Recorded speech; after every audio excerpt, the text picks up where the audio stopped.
पुणे जमीन गैरव्यवहार प्रकरणामध्ये अनियमितता असेल तर कडक कारवाई होणार। जे मुद्दे समोर येत आहेत ते मुद्दे गंभीर।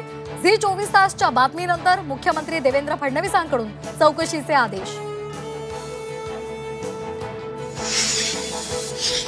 पुण्याच्या कोरेगाव पार्कमधील जमीन गैरव्यवहार प्रकरणामध्ये अंजली दमानिया महसूल मंत्री बावनकुळेंना भेटणार। जमीन गैरव्यवहाराची लेखी तक्रार करणार। अजित पवारांचा तातडीने राजीनामा घेण्याची ही मागणी।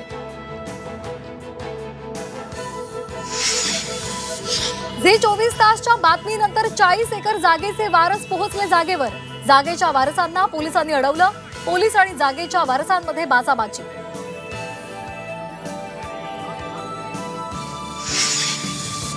जमीन गैरव्यवहार प्रकरणामध्ये फसवणुकीचा गुन्हा दाखल करा। ईडी सीबीआय झोपा काढतायत का? वडेट्टीवारांचा सवाल।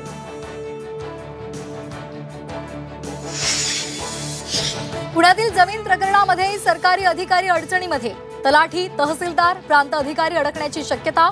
महसूलचे वरिष्ठ अधिकारी झाडाझडती घेणार असल्याची माहिती।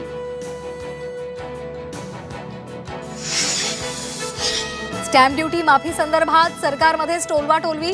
प्रकरण उद्योग खात्याशी संबंधित नसल्याचा उदय सामंत यांचा दावा, तर बावनकुळेंचाही जबाबदारी स्वीकारायला नकार।